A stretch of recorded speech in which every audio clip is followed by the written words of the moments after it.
আজ আপনাদের দর্শন করাবো বৈদ্যবাটিতে অবস্থিত অপূর্ব সুন্দর আধ্যাত্মিক পরিবেশের মধ্যে গড়ে ওঠা এক সুন্দর গৌড়ীয় মঠ। এই গৌড়ীয় মঠে আপনারা পাবেন দুপুরের প্রসাদ ও রয়েছে থাকারও ব্যবস্থা।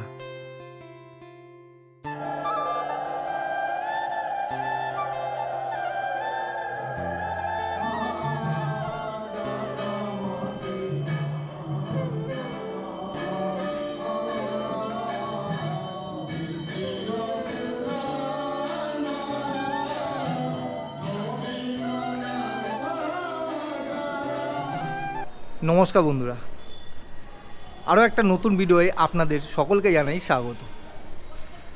আজ আমি আপনাদের একটি সুন্দর গৌড়ীয় মঠ ঘুরিয়ে দেখাবো। এই গৌড়ীয় মঠে আপনারা কিভাবে আসবেন, এই গৌড়ীয় মঠে এসে আপনারা কি ঘুরে দেখবেন, এই গৌড়ীয় মঠে দুপুরে প্রসাদের কি ব্যবস্থা আছে, এছাড়াও এই গৌড়ীয় মঠ কটা থেকে কটা পর্যন্ত খোলা থাকে, সব কিছু তথ্য আপনাদের এই ভিডিওর মাধ্যমে জানাবো। তো দয়া করে ভিডিওটা পুরোটা দেখবেন, আশা করি এই ভিডিওটা আপনাদের খুব ভালো লাগবে। আর যদি ভিডিওটা দেখে ভালো লাগে অবশ্যই লাইক, কমেন্ট, শেয়ার আর চ্যানেলটিকে সাবস্ক্রাইব করে আমার পাশে থাকবেন। তো চলুন ভিডিওটি শুরু করা যাক। সবার প্রথমেই বলে দিই আপনারা এই গৌড়ীয় মঠে কিভাবে যাবেন। আমি সকাল 8:50 হাওড়া বর্ধমান মেন লোকাল ধরে রওনা দিলাম বৈদ্যবাটি যাওয়ার উদ্দেশ্যে। হাওড়া থেকে অসংখ্য ট্রেন আছে এই বৈদ্যবাটি যাওয়ার। আপনারা যে কোনো ট্রেন ধরে চলে আসতে পারেন বৈদ্যবাটি স্টেশনে। আপনাদের প্রতিজন ভাড়া লাগবে ট্রেনে 10 টাকা, আর সময় লাগবে ওই মোটামুটি 20 মিনিটের মতো। এছাড়াও এই গৌড়ীয় মঠে আপনারা শেওড়াফুলি দিয়েও যেতে পারেন। সেক্ষেত্রে আপনাদের শেওড়াফুলি থেকে নেবে টোটো ধরে যেতে হবে গৌড়ীয় মঠে। আমরা এখন এসে পৌঁছে গেছি বৈদ্যবাটি স্টেশনে। এই যে সামনে ওভারব্রিজটা আপনারা দেখতে পাচ্ছেন, এই ওভারব্রিজে উঠে আপনাদের যেতে হবে ডান দিকে, মানে যেই প্ল্যাটফর্মে আপনারা নামবেন, মানে 3 নম্বর প্ল্যাটফর্ম, সেই দিকেই আপনাদের বেরোতে হবে। ওভারব্রিজের ওপর থেকে স্টেশনটা দেখুন কত সুন্দর দেখাচ্ছে। তো স্টেশন থেকে বেরিয়ে আপনারা ডাইরেক্ট টোটো পাবেন না, পাবেন টোটো, সেক্ষেত্রে আপনাদের রিজার্ভ করতে হবে। আমি যেহেতু একাই রয়েছি তাই একটু হেঁটে আপনাদের জিটি রোডের দিকে যেতে হবে। ওই স্টেশন থেকে মোটামুটি 3-4 মিনিট হাঁটলেই পেয়ে যাবেন জিটি রোড দিয়ে আপনারা অ্যাভেলেবেল টোটো পেয়ে যাবেন এই মঠে যাওয়ার জন্য। তো চলুন দেখাচ্ছি আপনাদের। তো বৈদ্যবাটি স্টেশন থেকে বেরিয়ে 4 থেকে 5 মিনিট হেঁটেই পেয়ে গেলাম এই যে সামনে জিটি রোড। এখান থেকে আমরা টোটো ধরবো। দাদা, বেঙ্গল কোল্ড যাবে? এটা যাবে? কত নেবে ভাড়া? 10 টাকা। আর কতক্ষণ লাগবে এখান থেকে? 2 মিনিট 3 মিনিট, ঠিক আছে। বৈদ্যবাটি স্টেশন থেকে বেরিয়ে একটুখানি হেঁটেই পেয়ে গেলাম জিটি রোড। আর জিটি রোডে অসংখ্য টোটো রয়েছে, সেখান থেকেই টোটোতে উঠে পড়লাম। টোটোতে উঠে আপনাদের বলতে হবে বেঙ্গল কোল্ড স্টোরেজ মোড় যাব। আমাদের টোটো এদিক দিয়ে নিয়ে আসলো, এসে এই মোড়টায় দাঁড় করা হলো। এটি হলো বেঙ্গল কোল্ড স্টোরেজ, আর ওদিকটা হলো শেওড়াফুলি। আপনারা যদি শেওড়াফুলি দিয়ে আসেন তাহলে ওদিক দিয়ে আসবেন আপনারা। আর এই যে সামনে রয়েছে বাবু মিষ্টান্ন ভাণ্ডার, দেখুন এটা আপনারা ল্যান্ডমার্ক হিসাবে নিতে পারেন।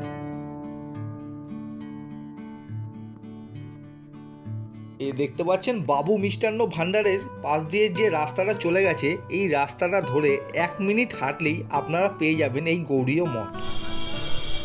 আপনারা এই গৌড়ীয় মঠে শেওড়াফুলি থেকেও আসতে পারবেন। তো আমি ইন্টারনেটে দেখেছিলাম বৈদ্যবাটি গৌড়ীয় মঠ যেহেতু লেখা ছিল, তাই আমি বৈদ্যবাটি স্টেশনে নেমেই এসেছি। তো আপনারা চাইলে শেওড়াফুলি স্টেশনে নেমেও আসতে পারেন। শেওড়াফুলি স্টেশন থেকে এই গৌড়ীয় মঠের দূরত্ব 1.5 কিলোমিটার, আর বৈদ্যবাটি স্টেশন থেকে এই গৌড়ীয় মঠের দূরত্ব হচ্ছে 2.5 কিলোমিটার। তো এই রাস্তা ধরে 1 মিনিট হেঁটে আসার পরেই আমরা পৌঁছে গেলাম গৌড়ীয় মঠের একদম মূল গেটের সামনে।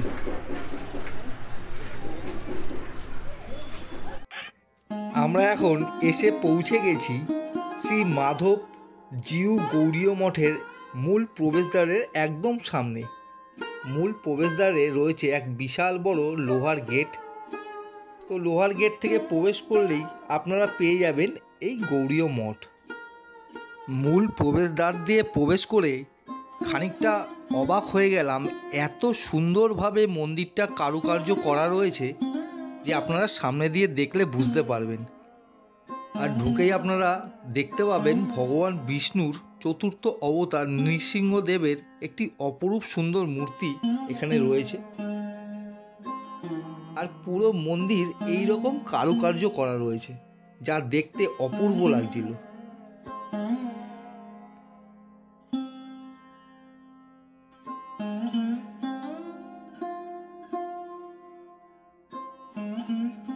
মূল প্রবেশদ্বার দিয়ে প্রবেশ করেই আপনারা সামনে দেখতে পাবেন একটি গেট।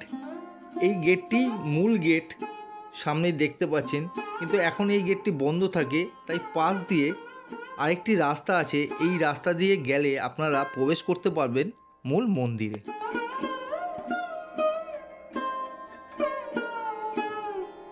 প্রবেশপথের বাঁদিকে রয়েছে শ্রীকৃষ্ণ ও বলরামের খুব সুন্দর মূর্তি।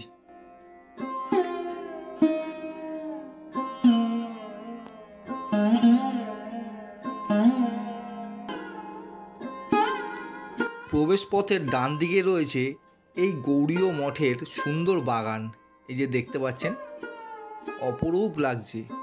নানান রকমের গাছ রয়েছে এখানে, ফুল গাছ, ফল গাছ, সবজি গাছ, সব রকমের গাছ আপনারা এখানে দেখতে পাবেন। চলুন এবার প্রবেশ করা যাক এই গৌড়ীয় মঠের মূল মন্দির চত্বরে। আর এই গৌড়ীয় মঠের পুরো আশপাশটা আপনাদের এই ভিডিওতে ঘুরিয়ে দেখাবো। দেখবেন আজকের ভিডিওটা আপনাদের খুব ভালো লাগবে। বন্ধুরা, এই শ্রী মাধব জিউ গৌড়ীয় মঠে দুপুরে প্রসাদের খুব সুন্দর ব্যবস্থা রয়েছে। আপনারা যদি এখানে এসে দুপুরের প্রসাদ গ্রহণ করতে চান, তাহলে আমি স্ক্রিনে নাম্বার দিয়ে দিচ্ছি। এই নাম্বারে একদিন আগে ফোন করে জানিয়ে দেবেন আপনারা কজন আসছেন, তাহলে ওনারা আপনাদের প্রসাদের ব্যবস্থা করে রাখবেন। এখানে প্রসাদের মূল্য প্রতিজন 100 টাকা। তো আজ আমরা এসছি এখানে দুপুরে প্রসাদ গ্রহণ। মহারাজের সাথে প্রথমে গিয়ে কথা বলেছিলাম, তো মহারাজ যিনি রয়েছেন তিনি বললেন যে এখানে আজ প্রসাদের ব্যবস্থা মানে সম্ভব নয়, কারণ আমরা আগের দিন ফোন করে আসিনি, আমি জানতাম না আগের দিন ফোন করতে হয়, তাই আমরা আজ এখানে প্রসাদ গ্রহণ করতে পারবো না। এছাড়াও আজ এই গৌড়ীয় মঠে একটা বিশেষ অনুষ্ঠান রয়েছে, তার জন্য ওনারা খুবই ব্যস্ত, সেই কারণে আজ আমাদের প্রসাদের আজ এখানে ব্যবস্থা হলো না। তো আপনারা যদি এই গৌড়ীয় মঠে এসে দুপুরে প্রসাদ গ্রহণ করতে চান, অবশ্যই এই স্ক্রিনে দেওয়া নাম্বারে আগের দিন ফোন করে জানিয়ে দেবেন, তাহলে আপনাদের প্রসাদের ব্যবস্থা হয়ে যাবে। আপনারা এই মঠে প্রবেশ করে বাঁদিকে যে সিঁড়িটা দেখতে পাচ্ছেন, এই সিঁড়িটা হলো এই মঠের দ্বিতলে যাওয়ার সিঁড়ি। সেখানেই রয়েছে গর্ভগৃহ। আর ডান দিকে আজ একটা অনুষ্ঠান চলছে, আপনাদের আগেই বলেছি। সেই অনুষ্ঠানের রান্নার প্রস্তুতি চলছে।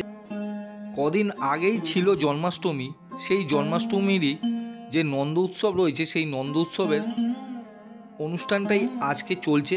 আজ অনেক ভক্ত এই গৌড়ীয় মঠে দুপুরের প্রসাদ গ্রহণ করবে, তারই প্রস্তুতি আজ এখানে চলছে।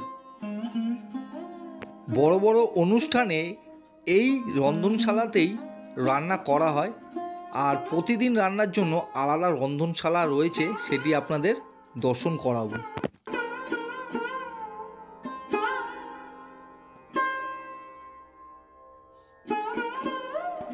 মূল প্রবেশদ্বার দিয়ে ঢুকে সামনেই আপনারা এই যে বিল্ডিংটা দেখতে পাচ্ছেন, এর নিচতলায় রয়েছে প্রতিদিনের রন্ধনশালা এবং প্রতিদিন যে ভোগ গ্রহণ করা হয় সেই ঘর। বিল্ডিংয়ের ওপর তলায় রয়েছে সাধু নিবাস ও ভক্ত নিবাস। এই গৌড়ীয় মঠে এসে কোনো ভক্ত থাকতে চাইলে এই স্ক্রিনে দেওয়া নাম্বারে ফোন করে নেবেন, অথবা এখানে এসে কর্তৃপক্ষের সাথে যোগাযোগ করে নিতে পারেন। আর এই দিকে সামনে রয়েছে সর্বসাধারণের ব্যবহারের জন্য কমন বাথরুম।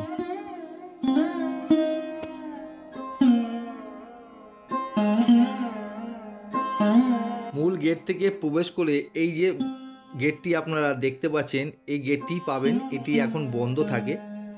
আর গেট থেকে প্রবেশ করেই এই যে ডান দিকে ও বাঁ দিকে রয়েছে সিঁড়ি, এই সিঁড়ি ধরে আপনারা ওপরে গেলে পেয়ে যাবেন গর্ভগৃহ। আর এই যে সামনে এটি হলো এখানকার অনুষ্ঠান হল। কোনো অনুষ্ঠান যখন হয় তখন এই ঘরেই করা হয়। এছাড়াও এখানে যখন বড় বড় অনুষ্ঠান হয় দুপুরের প্রসাদ বিতরণ করা হয়। আজ একটি বড় অনুষ্ঠান রয়েছে, আজ দুপুরে এখানেই ভক্তদের প্রসাদ বিতরণ করা হবে। অনুষ্ঠান হলের স্তম্ভের মধ্যে লেখা রয়েছে এই গৌড়ীয় মঠের মূল মহারাজের কিছু বাণী। আপনারা চাইলে ভিডিওটি পজ করে দেখে নিতে পারেন।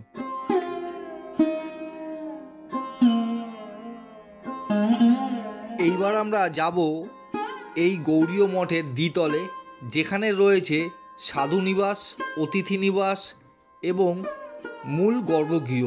তো এক এক করে আপনাদের সব দর্শন করাবো, দেখতে থাকুন, আপনাদের খুব ভালো লাগবে। দ্বিতলে উঠে আপনারা বাঁদিকে গেলে দেখতে পাবেন এখানকার সাধু নিবাস ও ভক্ত নিবাস।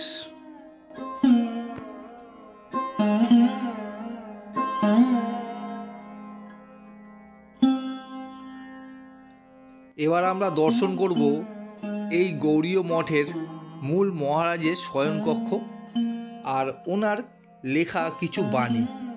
এই যে সামনের দেওয়ালে বাণীগুলো লেখা রয়েছে।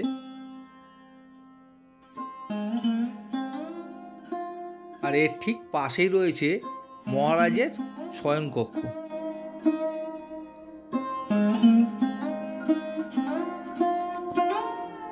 ঘরের ভেতর রয়েছে শ্রী শ্রীমৎ ভক্তিবেদান্ত বামন গোস্বামী মহারাজের ব্যবহৃত খাট থেকে শুরু করে আলমারি, টেবিল, বই সমস্ত কিছু এখানে খুব সুন্দরভাবে সাজানো রয়েছে। আর ঘরের ওপর দিকে রয়েছে এই গৌড়ীয় মঠের বিভিন্ন মহারাজেদের ছবি। মহারাজের ঘরের ঠিক বাইরেই এই গৌড়ীয় মঠের সেবায়েতরা তৈরি করছেন ভগবানের জন্য ফুলের মালা, এই যে দেখতে পাচ্ছেন। দ্বিতলে উঠে ডান দিকে যে ঘরটি আপনারা দেখতে পাবেন, এই ঘরটির মধ্যেই রয়েছে এখানকার মূল গর্ভগৃহ এবং মন্দির। তো চলুন মন্দিরের ভেতরে প্রবেশ করে আপনাদের ঘুরিয়ে দেখাচ্ছি, দেখবেন আপনাদের খুব ভালো লাগবে।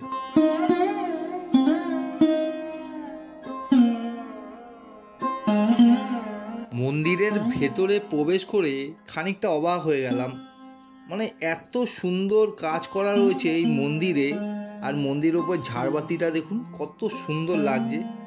আর পুরো নাট মন্দিরটা এরকম অপরূপ কাজ দিয়ে ভরা রয়েছে। আর সামনেই রয়েছে গর্ভগৃহ।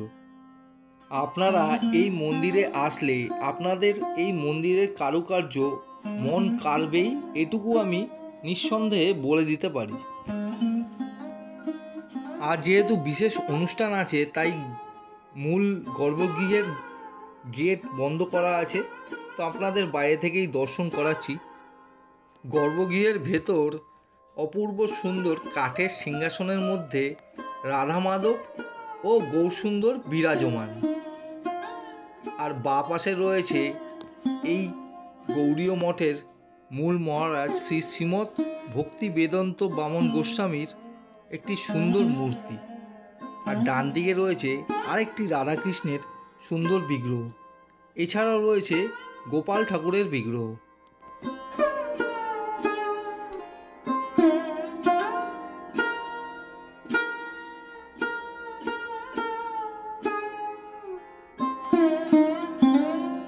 গর্ভগৃহের একদম সামনেই রয়েছে একটি শিবলিঙ্গ।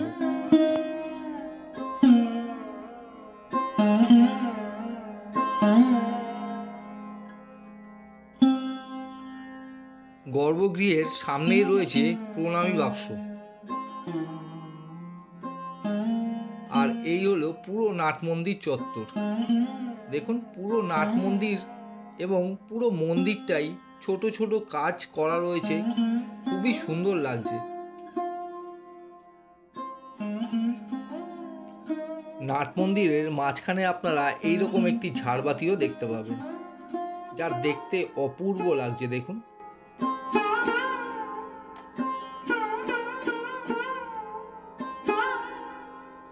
আর নাট মন্দিরের দরজার একদম ওপরে রয়েছে একটি সুন্দর গরুর দেবতার মূর্তি।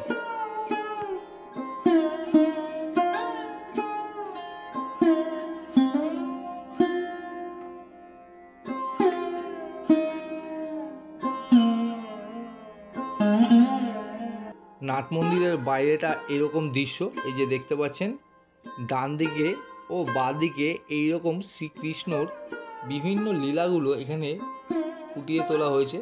খুবই সুন্দর এখানকার কারুকার্য।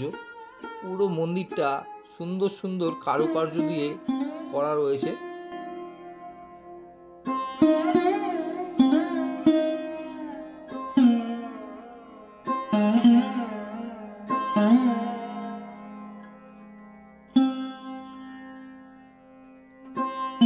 সামনে থেকে দেখাচ্ছি আপনাদের, এই যে দেখুন, খুব সুন্দর লাগবে। আপনারা এখানে আসলে আপনাদের একটা দিন খুবই ভালোভাবে কেটে যাবে। নাট মন্দিরের দেওয়ালে আপনারা এখানকার মহারাজাদের ছবি দেখতে পাবেন।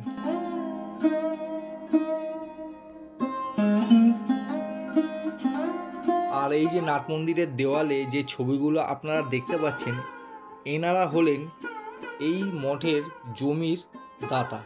মানে এই গৌড়ীয় মঠ যেই জমির উপর গড়ে উঠেছে, সেই জমি এনারাই দান করেছিলেন।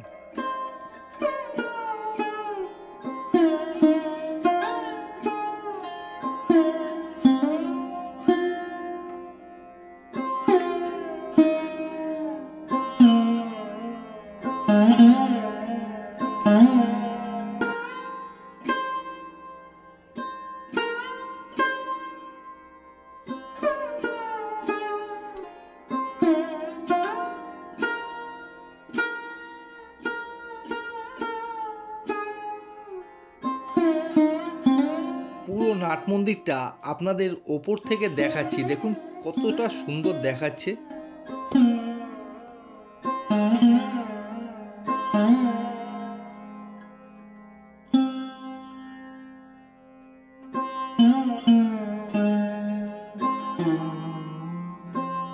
আপনারা এই পাশ দিয়ে এই মন্দির প্রদক্ষিণ করারও জায়গা পেয়ে যাবেন, এই যে সামনে দেখতে পাচ্ছেন। আর মন্দিরের দেওয়ালে আপনারা দেখতে পাবেন 10 অবতারের মূর্তি। দেখুন, খোদাই করা রয়েছে, অপূর্ব লাগছে দেখতে। কল্কি অবতার, বুদ্ধ অবতার, মানে যে 10ম অবতাররা রয়েছেন তাদের মূর্তি এখানে সুন্দরভাবে মন্দিরের দেওয়ালে খোদাই করে করা রয়েছে।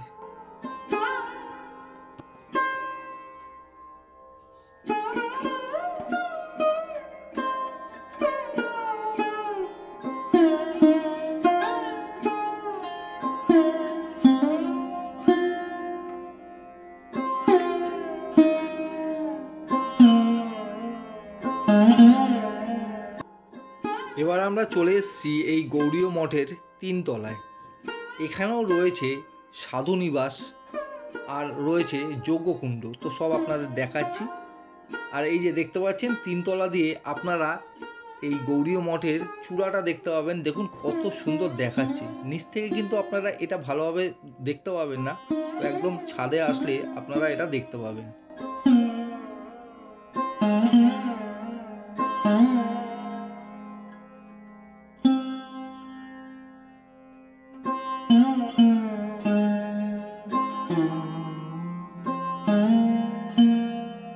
আর এই 3 তলাতেই রয়েছে এখানকার যজ্ঞশালা।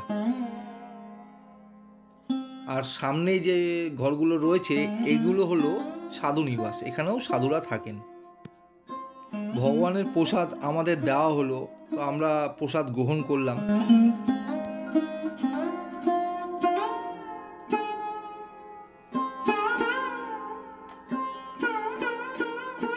মন্দিরের ওপরে রয়েছে এই রকম বিশাল বড় বারান্দা। এখান থেকে আপনারা বাইরের দৃশ্য খুব সুন্দরভাবে দর্শন করতে পারবেন। আর সামনেই রয়েছে তুলসী মন্দির। দেখুন বাইরের দৃশ্যটা এখান থেকে কি সুন্দর দেখাচ্ছে, তাই না?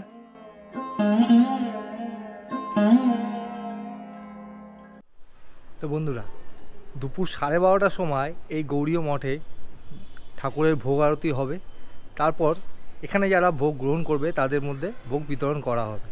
আর এই গৌড়ীয় মঠ সকাল 6টার সময় খুলে বন্ধ হয় বেলা 1টার সময়, আবার বিকেল 4টের সময় খুলে বন্ধ হয় রাত 8টার সময়।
বন্ধুরা, শ্রী মাধব জিউ গৌড়ীয় মঠটা আজকে আপনাদের পুরোটা ঘুরিয়ে দেখালাম। ভিডিওটা কেমন লাগলো অবশ্যই কমেন্ট করে জানাবেন। যদি ভিডিওটা ভালো লাগে একটি লাইক করবেন আর চ্যানেলটিকে সাবস্ক্রাইব করে আমার পাশে থাকবেন। আজকের মতো এটুকুই, আবার দেখা হবে পরবর্তী নতুন ভিডিওয়ে। ততদিন সুস্থ থাকবেন, ভালো থাকবেন আর নিরাপদে থাকবেন। মাধব জিউ গৌড়ীয় মঠ থেকে আজকের মতো বিদায়।